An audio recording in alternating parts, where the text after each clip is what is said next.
Well, Don, many questions before your first visit here to Mexico. The first one, you're about to reissue Ashes Against the Grain. What can you tell me about your experience of revisiting the album and especially about the book that is going to be included? Um, that record, I remember when we started writing it, recording it, it came after The Mantle, which we all felt was sprawling, kind of unfocused in a lot of ways.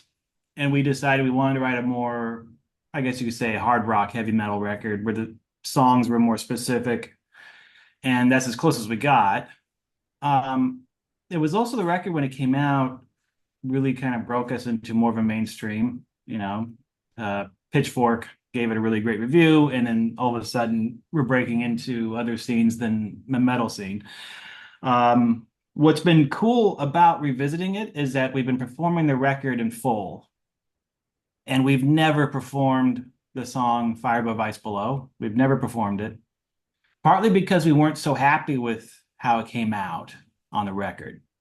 And we never thought it would be a good live song. And so, really, just a few weeks ago, we started rehearsing for the shows we did here with Emperor, where we played Ashes and they played Nightside Eclipse.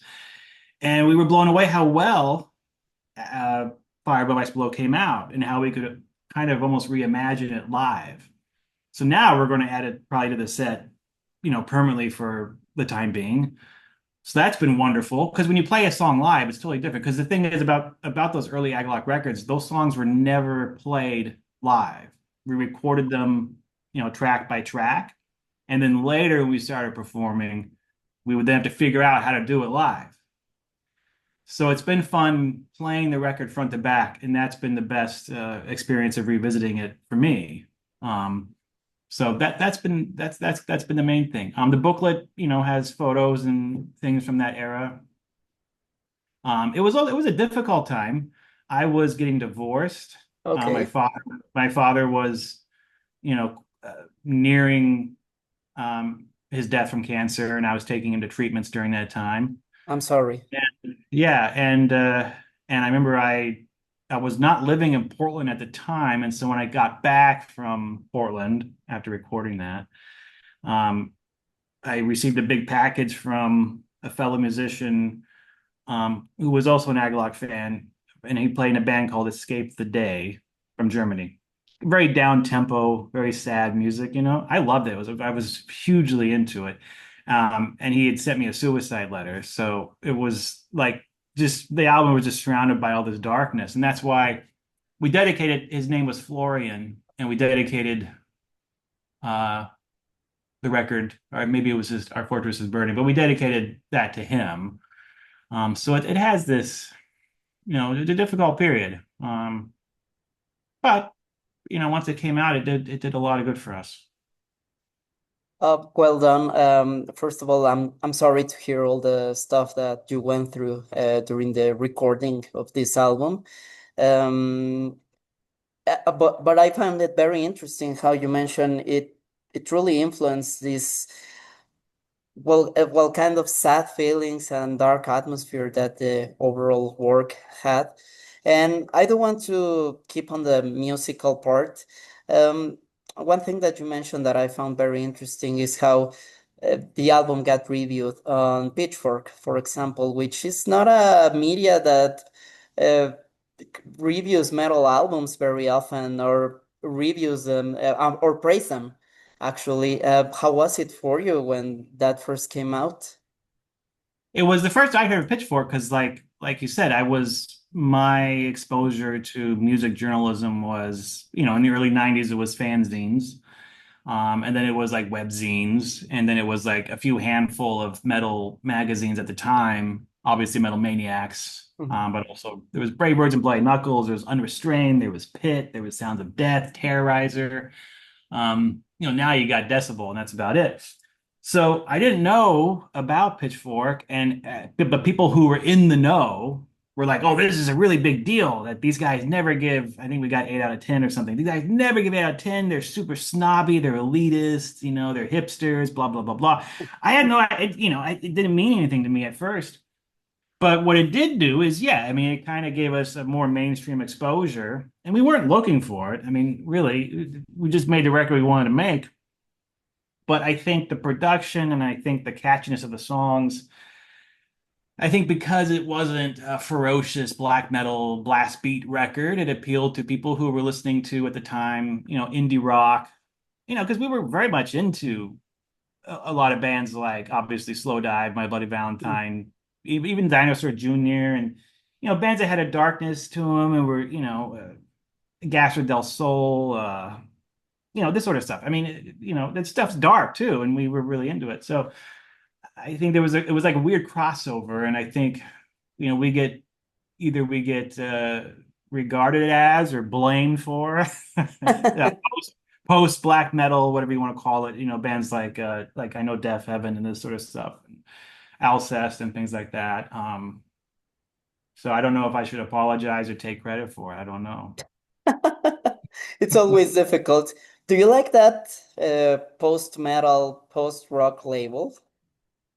Mm, I mean, I guess like with for me, post black metal, the word post, if you think of it as an appropriate prefix, it always means what happened after something. And to me, the first post black metal record would either be Vedboon Zenda, Written in the Waters, or Arcturus La Masquerade Day and Finale. Because those two records are like the next step in black metal for me, in terms of being far more atonal and weird and out there and avant-garde, like Vedboon Zenda is like a Voivod black metal, and Arcturus was almost like Mr. Bungle black metal. Like they're already taking it someplace else. So to me, that was kind of post black metal. And when I first heard Alcest, when I first heard Souvenirs d'un Autrement, I was like, well, this is perfect. This is Burzum and Slow Dive brought together perfectly. And that's still my favorite Alcest. I think when Nage and they all started doing almost purely indie type post rock, I liked having that black metal influence there. I think it made him unique. So I do like a lot of that stuff. And I still listen to a lot of so-called post rock. Especially like God is an Astronaut, If These Trees Could Talk. Yeah, I still listen to what Godspeed You Black Emperor is doing. But mostly what I listen to now is primarily jazz and classical, Okay, mostly. that's very interesting. I always find very important that artists open themselves to listen to other stuff beyond the genres they're playing to. I love many of the bands that you mentioned, like My Bloody Yeah, Valentine or yeah, Slow yeah, Dive. Uh, it's a yeah. cool influence. Well, it was fortunate, but because when we did the Mantle, it was like 2001, 2002, which was not a good time for metal. Yeah, So we weren't listening to anything new. We were already getting kind of old and fussy, and we just enjoyed the stuff from the 90s we grew up on. So we weren't bothering listening to anything new. And what was new at that time was like new metal and stuff like this. It had no interest to us whatsoever. So then we just started listening to all this other type of music. And then that found its way into the Mantle and ultimately Ashes and from then on out. excellent. And also, we already talked about the reception from music journalists back in the day, but black metal gotta be one of the most the genre that provokes the most passionate comments about. You hear all the rage people that say, "Oh, that's not black metal," or "That's not true enough." Mm. And as an Mm. artist, how was it for you to maybe receive this kind of comments of people that, "Oh, Mm. this band is labeling their music as black metal, but that's definitely not black metal," as maybe the Norwegian scene from the early 90s made them constant, you know? Mm. Well, I know. I mean, so much of that stuff has to do, yeah, is all press fueled. I mean, I don't think Agalloch's ever called ourselves, and maybe we did at one point. I don't know. I know, ever, because I don't, I'm not comfortable with the term black metal. I mean, people say we're not black metal. I'm fine with that. I've always, just people say, what kind of music do you play? Or say, well, how would you define yourself? I just say we're heavy metal. I mean, at the end of the day, that's what it is. It's heavy metal. You know, all of us grew up on classic heavy metal like Iron Maiden, all the way through thrash, the death metal, the black metal, and so on. I mean, we that's where we come from. Um, but I know what you mean. There's a lot of sort of particularly in black metal, there is a lot of this sort of kind of gatekeeping. I mean, I don't sweat it. One, I'm too old to give a shit about it. But at the end of the day, history doesn't lie. I mean, our demo came out in 97. We all were doing death metal or speed metal bands in the early 90s. Like, the work is there to speak for itself. None of us just got into this stuff, yesterday. But we've also evolved beyond it. I mean, I know I don't look like a black metal musician. I mean, I don't want to.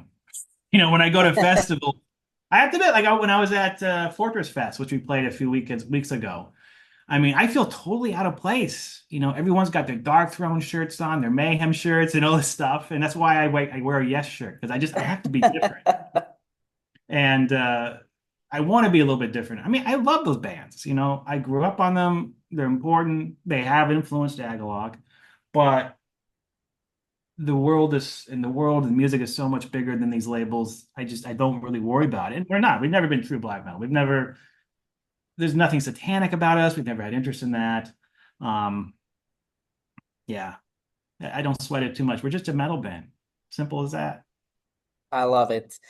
Well done. It's been a couple of years since the band reunited, and well, I want to know that after the release of the reissue of Ashes Against the Grain, is it in your plans to create and release new music? Yeah, we'd like to. We do have stuff prepared. We're kind of warming up to it. Because I think right now we've sort of been talking like, man, we should, we're gonna get really sick of playing these same songs, and we've been adding new songs to our set. We don't want to become a nostalgia act or anything like that. Um, we're also aware of like the pressure of the comeback record. I just read Decibel just inducted Surgical Steel into their Hall of Fame. Hmm. And I was reading the interview with the guys from Carcass, and I'm like, God, that's kind of how I feel. That's like kind of where we're at right now. Like, because they were formed for a number of years until they finally decided to do another record. And I feel like we're kind of the same boat. We have material. Um, we have a lot of interest. There's a lot of talk. There are riffs. I think it will happen just because it's in our nature. I mean, we are compelled to do it because we enjoy doing it still. Everyone still enjoys making music. And like I've been saying since we started, the best time to do anything is when you don't have to, because then it's purely authentic. There's no record labels. No one has approached us asking about this. So there's no pressure. It's great. It's a really good time to be in a band for us because we've established ourselves and we're not trying to get bigger. We're not trying to because of course people were asking us to do a full South American, Central American tour. I mean, we just can't because of jobs and family. Hmm. But it's also nice that we also don't have to because we're not trying to get bigger.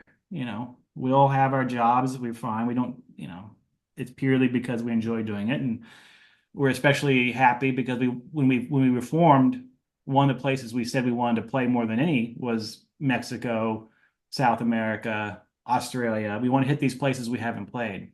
So that's a lot of the reasons, kind of unfinished business. We never played Mexico. But none of us even personally have been to Mexico. Okay. Yeah, so it's going to be brand new for everybody. You're going to enjoy the fans here in Mexico, let me tell you. I mean, I And can't wait. 'Cause a lot of them have come up to like San Diego. When we play San Diego, a lot of fans come up. oh, that's awesome. And well done. Let me first of all congratulate you because I think it's very important to stand to not become a nostalgia act. I do believe that many bands have yeah, it feel comfortable for them to just play the all same songs Yeah. over and over again, and it's very brave to create new stuff and present them live or releasing a new record. I believe that's the most important part of being an artist to move forward.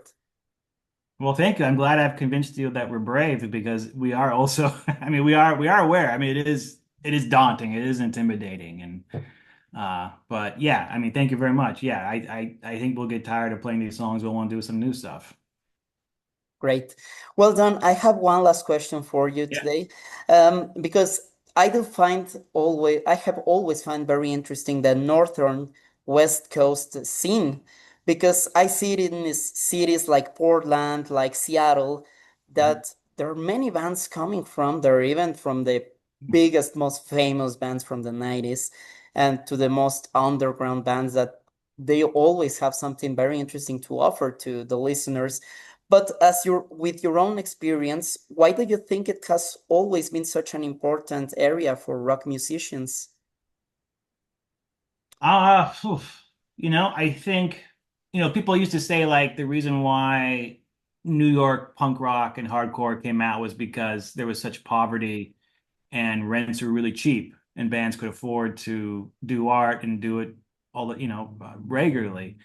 With the Northwest, obviously there's some climate change has affected us, but it's generally a very rainy, dark, it's very black and white. It's very gray. And so it's kind of the stereotype. A lot of people stay inside their houses drinking coffee. And so when you're stuck in your house all day because it's raining, you tend to do a lot of art. And I think there's that. I also think before Seattle blew up, it was kind of a secret, this corner of America. Most people, they know Los Angeles and they know New York City, and it would definitely knew Tampa. But Portland didn't have any of that. We had our big names like, Poison Idea, Dead Moon, Wipers, Wehrmacht. Um, we also had a band called Mayhem for a while, not the Norwegian one. So we had a scene, and we had a small death metal scene in the early 90s too. Um, but everybody was supportive because everybody was kind of also playing in one another's bands. It was really tight knit because it was small and there weren't a lot of pressures from record labels and things like that. So you could kind of keep it authentic. But I think that's what really nurtured, and it still feels that way. I mean, we all still kind of know one another a little more now than we did in the beginning. Um, and it's just it's different than the rest of the US.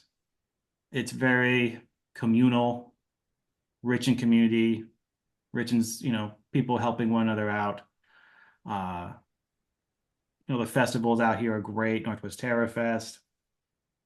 So I feel like there's a real organic, very communal nature to the people here who do art, whether they're doing visual art or they're doing music or they're, a jack of all trades, they're doing a booking agent, they're doing a tour managing, they're recording engineers. There's just everybody has stuff that they're doing. That's really what it is. Everybody is doing stuff.